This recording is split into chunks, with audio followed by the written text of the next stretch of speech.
Bienvenue sur Top Invest, la chaîne des tops d'investissement. Ici, on parle essentiellement d'entreprises de qualité. Avons-nous une opportunité d'investissement en date d'aujourd'hui sur McDonald's? C'est la question à laquelle on va essayer de répondre en se basant uniquement sur les états financiers ici. Ce qui veut dire que si cette compagnie vous intéresse, vous devez lire les rapports financiers pour avoir une coloration générale de ce qui se passe réellement dans la compagnie. D'accord? Donc ici, c'est 50% du travail.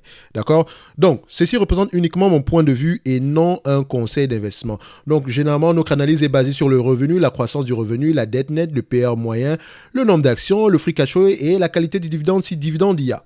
D'accord? Donc ici, on commence rapidement. Ici, on regarde la stabilité ou la croissance des revenus. Donc, on va ici sur les 10 dernières années. On a à peu près un revenu décroissant de moins 1,50%. Sur les 5 dernières années, c'est moins 1,16%. Et sur les 3 dernières années, c'est plus 3,37%. Attention, c'est pas parce que le revenu est décroissant que forcément l'entreprise perd de l'argent. Il faut également regarder si au niveau des marges, on suit la même tendance. Parce que ça peut être une compagnie qui est en train de changer sa stratégie d'investissement. Peut-être, vu que c'est une compagnie de restauration rapide, elle est en train de s'orienter vers un modèle qui est de plus en plus tourné vers les franchisés. D'accord? Donc, ça dépend. Faites très très attention quand vous voyez ce genre de choses dans les compagnies de restauration rapide. On ne se base pas uniquement sur le revenu, la décroissance du revenu ou bien la croissance du revenu. Il faut interroger la qualité de cette croissance-là, d'accord? Et n'oubliez pas, quand on parle de restauration rapide, le same store sale est important, d'accord? De tout ce qui concerne les magasins au détail, que ce soit restauration rapide, fashion, grande distribution, same store sale, d'accord? Donc ici, quand on va regarder ici au niveau des marges brutes ici, donc on constate que les marges brutes sont croissantes dans le temps. Regardez, 41, 46, 51, 52, 50, 54, 54. Donc, sur les 5 dernières années, on a 51%, alors qu'on a une décroissance. La marge opérationnelle également suit la même tendance. On a à peu près une quarantaine de pourcents. La marge nette suit la même tendance. On a à peu près 27% par là. Donc, on peut se dire que même s'il y a une décroissance ici, il y a quelque chose qui se passe dans cette compagnie. Essayez d'aller regarder le business model. Est-ce qu'il est en train de changer? Qu'est-ce qui se passe réellement dans cette compagnie? Pourquoi est-ce qu'on a des revenus qui sont décroissants dans le futur alors qu'on a des marges de plus en plus croissantes? D'accord? Donc, ceci ne résulte pas généralement du fait que l'entreprise a augmenté les prix ou quoi que ce soit parce que ça devrait aller avec les volumes également. Donc, je pense qu'il y a un changement au niveau de la stratégie. Mais dans tous les cas de figure, si les revenus sont à peu près stables, parce qu'on appelle ça à peu près stable, moins 1%, voilà, c'est une décroissance, mais ça reste à peu près stable, et que les marges sont élevées, de plus en plus élevées, ça veut dire que l'entreprise gagne de plus en plus d'argent. D'accord? Maintenant, est-ce que c'est durable? Point d'interrogation. Donc ici, on se dira qu'au niveau des revenus ici, voilà, vous constatez que la façon de présenter les résultats ici a changé. Mon Insta s'est rendu compte que c'était une magnifique idée de présenter les résultats de cette forme, sur cette forme-ci. Donc, comme je l'ai dit précédemment, je suis très très énervé aujourd'hui. Franchement, ça m'énerve la façon de changer brusquement la présentation ici. Donc, j'ai trouvé un autre logiciel, ça peut vous intéresser, c'est ROIC.ai. Essentiellement, c'est gratuit pour les entreprises qui sont généralement nord-américaines, donc américaines, voilà, États-Unis, peut-être Canada, je ne sais pas. Mais dans tous les cas de figure, j'ai payé un premium, ça me coûte $10, enfin $12 canadiens, bon, c'est presque pas du tout, c'est bon, parce que c'est presque rien, mais voilà. C'est par rapport à ce que ça coûte généralement pour ce genre de logiciel, ou bien ce genre de système, c'est donné en fait.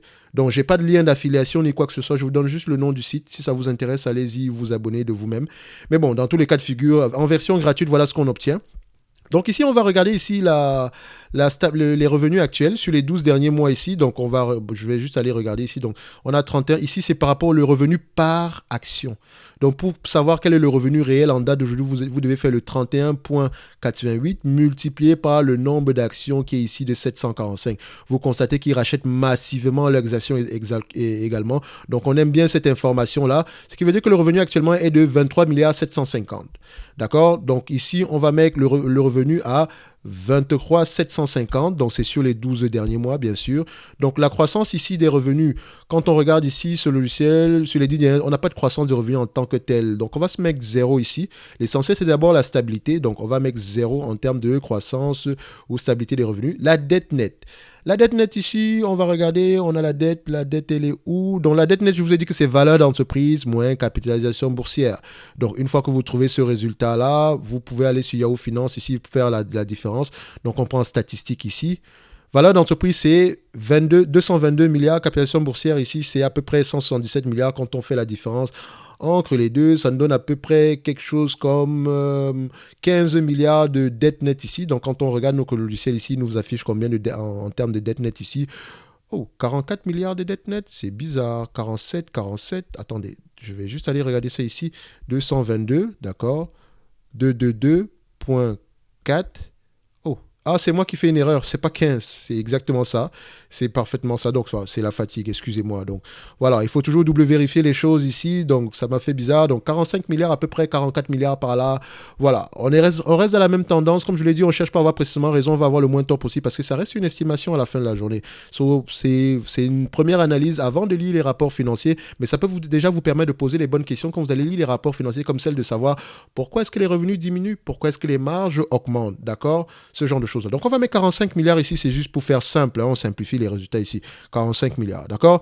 Donc ici, tout ce que je vous présente ici sont des logiciels qui sont à peu près gratuits. Donc, au niveau des PER, ici, c'est la restauration rapide, consommation défensive. Voilà, j'ai fait des vidéos ici dernièrement où on parlait de consommation défensive. Donc, généralement, j'ai présenté la plupart des compagnies qui sont, voilà, qui selon moi, qui sont des entreprises de qualité dans le secteur de la consommation défensive. Attention, il y a des sites qui sont assez pompeux dans le sens où top 5 des actions à acheter. Non, quand vous voyez top 5 des actions à acheter, ça veut dire que c'est de l'information. Vous prenez ce qui est important pour vous, d'accord? C'est surtout pour vous présenter des entreprises qui méritent d'être dans les watchlists ici. Donc, n'oubliez pas, le YouTube Game, c'est une question de, voilà, c'est une question de titre également. Donc, les gens aiment généralement les top 5. So, à la fin de la journée, il y a beaucoup d'entreprises de qualité.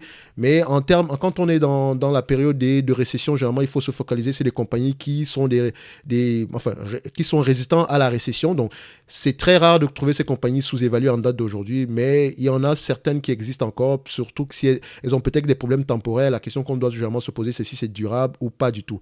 D'accord? Donc ici, on va retourner sur notre vidéo. Donc, on va mettre 45 milliards ici par rapport à la dette nette. Le PER moyen ici, restauration rapide, c'est 20, 22, 25 fois les bénéfices. Je vous ai dit, sur Guru Focus, vous pouvez venir ici. D'accord? On va ici, c'est aux États-Unis, cette entreprise, en majeure partie.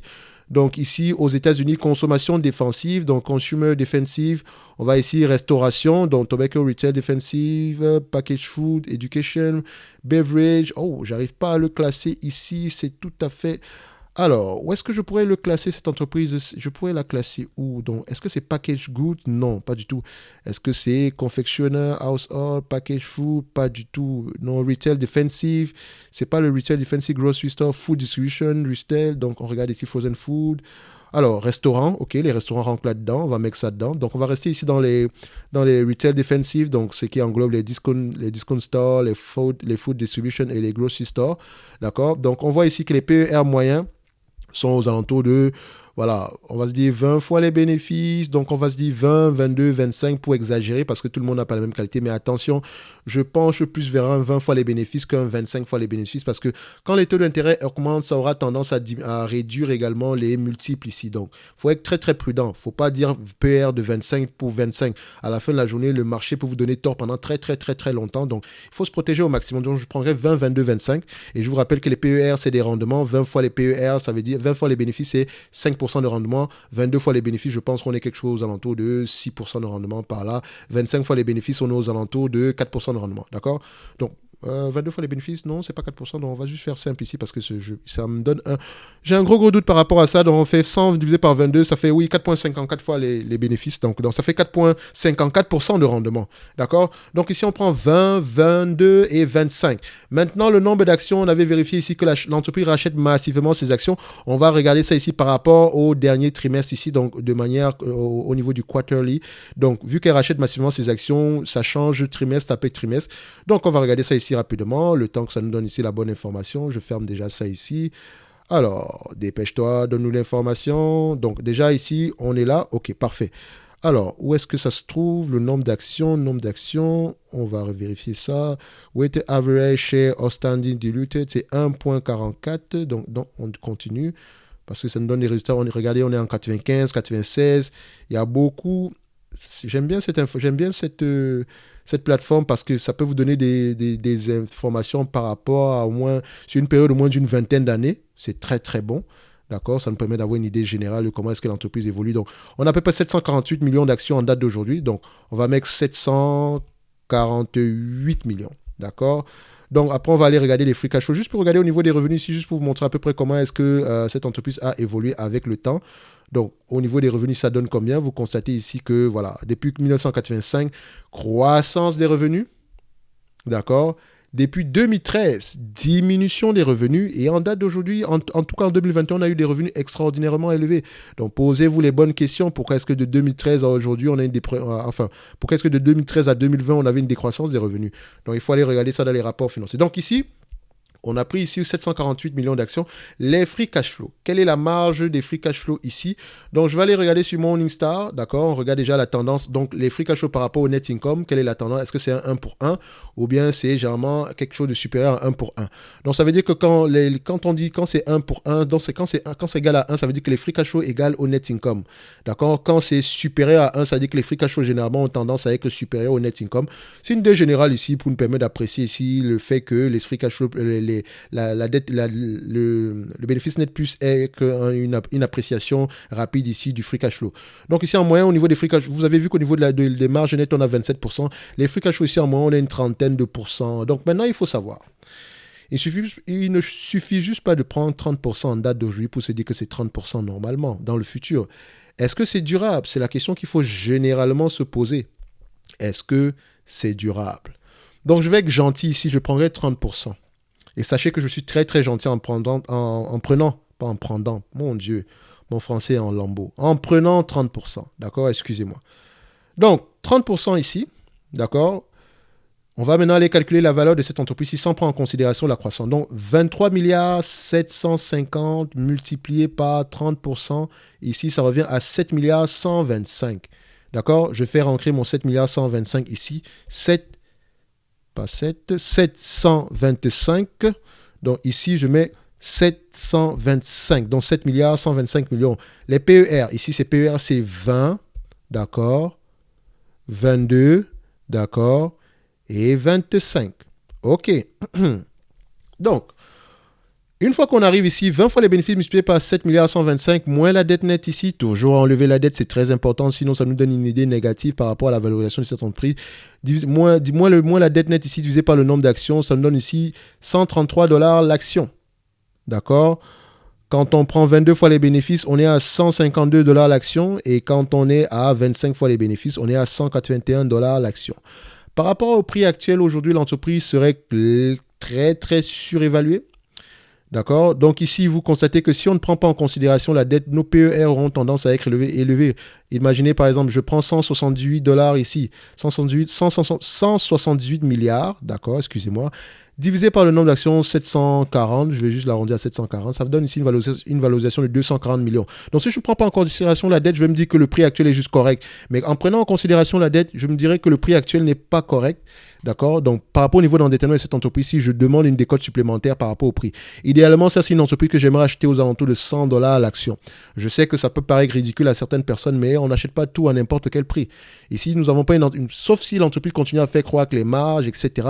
Mais dans tous les cas de figure, quand bien même on regarde la croissance de ces marges-là, d'accord, par rapport ici à la moyenne, donc on va nous donner ça ici, la croissance des marges à peu près de 5%, des revenus est de 5% sur les 5% sur les 10 dernières années, 9% par rapport au cash flow. Il y a une certaine croissance, mais même si vous ajoutez cette croissance-là ici, le prix actuel c'est pas très très justifié. À la limite, je vous dirais que par exemple, si on a une croissance réelle de 10% sur les 5 prochaines années, donc 181 ici, toutes choses étant égales par ailleurs, d'accord, ça va faire ici aux alentours de 289. Donc ici, on se dira que le prix actuel est juste correct. Je dis bien juste correct. Il n'y a pas d'opportunité d'investissement. Waouh. Donc, idéalement, aux alentours de 150, 120 $ l'action, ça pourrait être une bonne chose. Sinon, à la fin de la journée, si cette entreprise venait à distribuer la totalité du free cash flow, ici, en termes de rendement, ici, qu'est-ce que vous aurez ici comme dividende? Donc, on regarde ici, je prends ici la capitalisation boursière. Je prends ici le free cash flow divisé par la capitalisation boursière avant la dette, d'accord? Ça donne ici à peu près 4% de rendement.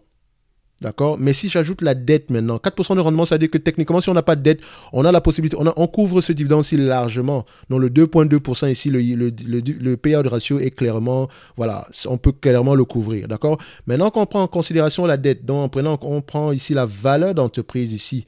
D'accord? Ça nous donne ici combien? Donc je vais aller chercher la valeur d'entreprise ici. Donc c'est à peu près 224 milliards. Donc ça nous donne ici 7, d'accord? Point 125 divisé par 224.664. Ça donne ici combien? 3,17%. Donc techniquement, mais en prenant en considération la dette ici, cette entreprise a la possibilité de payer un rendement supérieur jusqu'à 3,17%. Donc c'est toujours bof bof. D'accord, c'est pas extraordinaire, même si vous ajoutez la croissance par rapport à ça ici, techniquement, si on fait une croissance de 5% sur les 5 prochaines années ici, minimum, ça nous revient à multiplier le rendement ici par 0,28, ici ça nous revient ici à 4% également. Donc avec la dette actuelle, on se dira qu'on n'a pas une opportunité d'investissement, mais si on arrive à acheter cette entreprise à un prix de 120 $ par là, ça pourrait être intéressant. Également, ce n'est pas une entreprise qui a tendance à s'échanger à ce genre de prix-là, mais il faut être très très patient. Surtout si vous êtes là pour le dividende. À la fin de la journée, comme je vous l'ai dit, le dividende espéré ici ne sera pas, même s'il est croissant depuis X années, il ne sera pas supérieur à 4%. D'accord? So, il faut faire très attention, sauf s'il y a une croissance extraordinairement élevée. Ce n'est pas la croissance du dividende qui est importante, c'est la croissance des free cash flow. Au moins la stabilité des free cash flow et la croissance de ces dernières. Donc, c'est une belle entreprise. Ne vous méprenez pas. Qui mérite d'être dans n'importe quelle watchlist, n'importe quel portefeuille. Mais le prix actuel, selon moi, n'est juste pas correct. Donc, on demande une décote supplémentaire et je vous ai donné ici aux alentours de 150-120 $ pour être un prix idéal ici. Donc, il faut être très patient par rapport dans cette compagnie-ci. Sinon, vous allez retrouver en train de stagner ici. Donc, ici, regardez, entre 2011 et à peu près 2015, l'entreprise, on n'a presque pas bougé. D'accord? Donc, faites très attention. Il ne faut pas acheter les entreprises à des prix waouh. Donc, il faut vraiment les évaluer avant de les acheter, même si vous investissez pour le dividende, en fait. C'est une belle compagnie qui distribue un dividende, qui peut couvrir ce dividende-là, mais à la fin de la journée, ce dividende-là n'est pas très, très intéressant. Donc, je vous ai toujours dit favoriser un rendement sur coût à peu près de 10% par rapport au free cash flow ici. Donc, le free cash flow, c'est le maximum de dividendes que vous pouvez avoir. Donc, si cette entreprise était un immeuble, vous n'aurez pas eu un rendement de plus de 4%. D'accord? Donc, pour McDonald's, belle entreprise qui mérite d'être dans n'importe quelle watchlist, mais selon moi ici, on n'a pas une opportunité d'investissement. Donc voilà, on va rester sur les lignes de côté. Celui qui a investi dans cette entreprise, il sait, voilà, c'est juste matière à réflexion. Chacun prend la décision qui s'impose, mais avant d'investir ici, lisez vos rapports financiers. Il faut déjà essayer de comprendre pourquoi est-ce qu'on a des revenus décroissants et des marges croissantes. D'accord? Donc, on se donne rendez-vous sur la prochaine vidéo ici et d'ici là, portez-vous bien. Merci.